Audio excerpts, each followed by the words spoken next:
fast forward, 20 years later, Alameda County, California, which is our sort of epicenter for the Restorative Justice Project and Sujata's work, and other, you might have heard of R-Joy and Fania Davis or some other restorative justice organizations. There's kind of a, it's kind of a hub of restorative justice in the United States, the Bay Area. And family group conferencing, restorative community conferencing is what we call it, but we brought this model to the US. And like I said, we do a pre-charge model, and it's confidential. So we've got agreements, and we ensure that we get agreements through memoranda of understanding with, like I said, the district attorney's office and the juvenile courts to make sure that whatever happens within the restorative conference is confidential. And even if the conference breaks down, it can't be used against the youth if the case does go back to court, which is very rare. But like I said, if there is no agreement, or if the restorative process for whatever reason doesn't work, still there's kind of a reverse Miranda, like whatever's said in that conference can't be used against them in the court proceeding. And the final characteristic is that these conferences, these circle-based conferences are facilitated by community-based organizations. So there's no lawyers involved, there's no judges involved. The facilitators of these conferences are members of the community who are employed by nonprofits. So in Alameda County, the nonprofit that was set up to actually do the work of these conferences, it's called Community Works West. And it's privately funded for the most part. I think they get a little bit of state funding, but it's mostly privately funded. And they, our group, the Restorative Justice Project, trained their initial group of facilitators, and now they train one another and train their new facilitators, and they go out into the community and actually facilitate and casework these cases. So they do the restorative process. It's members of the community. So this might be kind of hard to see, but this is the setup for a standard restorative community conference. So just like in our circle, you'll have a facilitator. We often have two facilitators, like Aaron's here, so we'll have co-facilitators works the best. Actually, generally, this is kind of wrong. You wouldn't normally have the responsible youth like right between the two facilitators, but we'll just pretend for a minute. You'll have the responsible youth. You have the person harmed here, sitting in the same circle. And then you've got supporters. So supporters are going to be probably family members, maybe friends, often family members. And finally, you've got community here. So again, we ask that question, who has a stake? This doesn't just involve the two people, right? This is getting back to a concept of justice where the community is invested in the outcome. And so community members are invited and often participate in restorative conferencing. That can be like a teacher, right? A teacher who witnessed the fight between two juveniles. And we do, I should say, we're working with juvenile justice primarily, pretty much exclusively now, although we've been beginning to work with some adult systems as well. I just met with a judge yesterday from Alaska who's doing really cool work in the adult system in Alaska. Community members are like a teacher who witnessed the fight, or a neighbor who witnessed the kids break into their neighbor's home and have a party or something. Community members are going to participate in the circle, ideally, as well. And so that's kind of the structure of what a conference would look like once the conference happens. Okay. But before the conference happens, there's a lot of prep, okay? So you oftentimes hear complaints about the overloaded caseload of the public defenders in the criminal justice system, right? They might not even meet their client before they get to the hearing or get to the arraignment. Restorative justice, like, it's time intensive on the front end versus the back end. Again, it's kind of totally inverted. From the criminal justice system, it seems to move quicker, but then you've got, long distances between hearings and appeals and all this stuff on the back end. Restorative process is more time investment on the front end.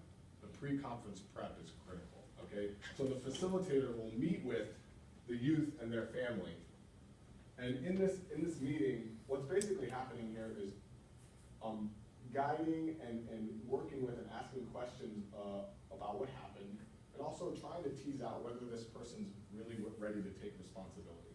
Because if the youth and or their family are not ready to take responsibility for what happened, then it's probably not appropriate to move forward with the restorative conference.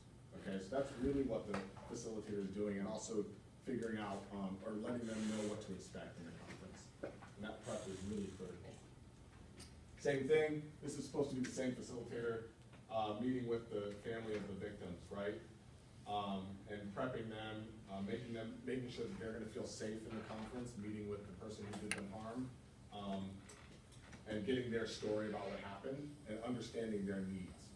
The facilitator is gonna ask about what they need up front. Even if those needs change during the actual conference, it's important to know, like, what are you expecting, what do you need from this before they go into the conference? Again, to see if it's appropriate to even have a conference.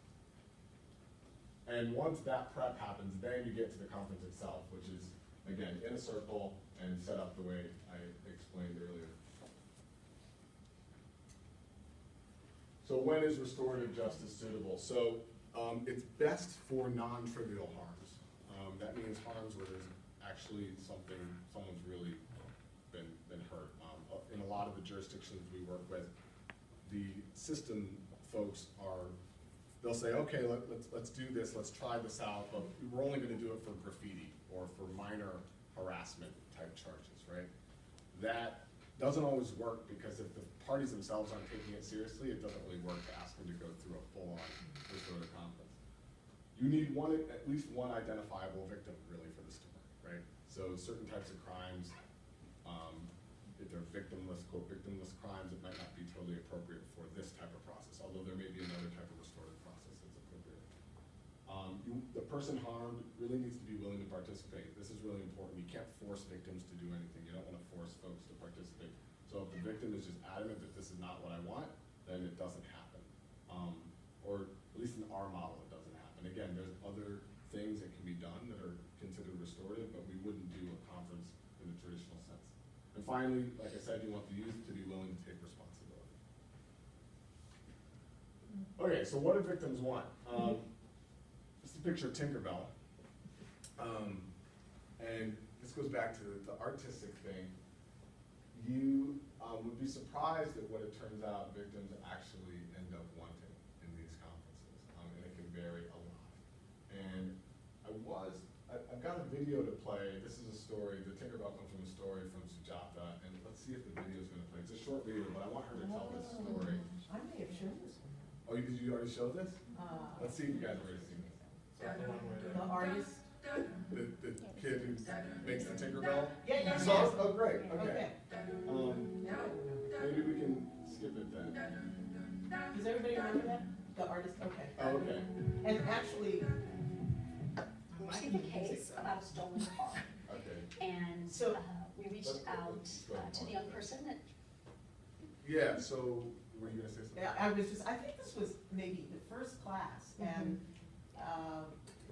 my reaction, I won't speak for other people, was, oh, this seems like so neat and clean and non-messy, and Yeah. it couldn't really work that way. Yeah. Well, I mean, it is, so just as do you mind if I quickly recap it? Okay, Yeah. so basically you had, And this is Sujata, the Sujata that Roman's been referring to throughout the Yes. presentation, that's the same Sujata, his boss. that's my boss. So just quickly, the youth had stolen the car and probably crashed it, or anyway, they were out $4,000, right? And they were very reluctant. They said, we just want our money back. And they get to the conference, and the friend that the woman brought, whose car was stolen, really connected with this youth and said, I know you because I used to be you. And I know what it's like to be running with friends who are doing bad things, and I want to talk to you about how to keep your life on track, and you don't have to always do everything that your friends are doing, and basically just had a moment there with that kid. And he asked him, what are you good at? And the kid says, well, I'm a really good artist, right? And his parents laugh, of course, so it gives you an idea of the type of support he's getting at home. But the man insists, he said, okay, tell me about that. He said, yeah, I like to draw, and the boy's parents say, well, you're not gonna pay their $4,000 back with a drawing, but the woman at this point, she's realizing this family can't pay, right? I'm not gonna get my money back regardless. And she had begun to empathize with this young man and saw that he was a human being, saw that he was capable of changing. She said, actually you can. I want you to paint me a picture of Tinkerbell, she was obsessed with Tinkerbell. And I want you, it's gonna take some work, it's gotta be life-size, but that Tinkerbell is actually the picture that kid painted. And it's an example of, I think, is there a picture? I don't know if there's a picture, I but think we saw the picture. There's not a Tinkerbell on the See video. it, though. yeah. Your presentation. I would like to So, see that. It is a feel-good story, it's a true story, and it's definitely the case that a lot of times folks do want their money back. And what we found is in restorative process, there's a lot better chance of them getting paid back, because you can be creative about the support system, and the kids actually feel, the families of the kids actually feel the harm that they've done, more so than just getting a restitution order from a criminal judgment, right? So even if they just want money back, it happens more often. It's much more likely to happen in a restorative conferencing process. And often, it turns out that once the families understand, like, well, maybe they can't pay all of it back, and maybe there's something else here, like, and they connect with the youth who's done this, right? And there's creative ways that come about with making it right, is the point of this story, right? And so even if the financial harm isn't always able to be compensated, there's often some magic that happens in the circle to come as close as possible to making things right. I was just saying, when we talked about it that first day, a lot of us felt that it would not have happened as smoothly had it not been for the person's friend who was harmed. Right. Who didn't say those words of like, I know who you are. And so we were curious as to like, if you could elaborate a little more on that process. Or I'm curious, in terms of what your thoughts would be of that person's role, and had you not been there, what would have been the outcome? Sure. Well, I wasn't in that conference, right? But I think Sujatha tells that story because, again, it highlights the importance of feeling supported and having more members of the community in there. Because a lot of times what happens is you get going with an idea about, well, like if it was a window that was broken. My colleague Ashley George had a conference where it wasn't the parents of the kid, but it was someone else who was there in the conference who was a handyman and said, look, I'm gonna teach this kid how to fix the window. We're gonna fix that window, and he's gonna come work with me for a month and learn how to do it. Which, again, and I was gonna talk about this, is a perfect segue, because we talk about like the do's and don'ts of an action plan. You don't want the action plan to just be punitive, right? Where the kid is just being punished for the sake of being punished. You want it to teach a lesson, to be strengths-based, right? Or to be strengths creative, and you want it to be community building. So that example is the Tinkerbell example, and the example of going to work for the handyman is, it's all those things. It builds community, it's strengths-based, and it's non-punitive, right? And it's consensus-based. It should be a consensus. Everybody should be bought into it. Victim identified, consensus, non-shaming, non-punitive, strengths-focused, builds community. So who's wondering whether or not this airy-fairy hippie stuff actually works? I have a question. Yeah. Well, our answer is that it does work. And when we say, go ahead and move forward. Another question about this. And we're almost to the questions part, guys, so bear with me here. But, and why does it work? Well, what's the number one thing that we're concerned about with criminal justice, or one of the number one factors is recidivism, right? Are these kids going back and committing more crimes, getting into more trouble? The data that we're getting extremely exciting data. And actually, I wish I had the latest data for you. We've been working for about 2 years on the latest data from Community Works, which is that nonprofit in Alameda County. But, so this isn't like totally final, but if you want to click it, what we found, the data that we've got so far from about 1,000 conferences, is the recidivism rate, which means the rate at, over the course of 18 months, is that kid adjudicated, arrested and adjudicated delinquent for another thing, anything. And the rate is about half for kids going through restorative process than the same kids committing the same crimes going through the juvenile justice system. So we're at a half recidivism rate for the last 5 years or so of the process going in Alameda County. And what's another big factor that society cares about is financial cost, right? Well, the average conference, we roughly cost about $5,000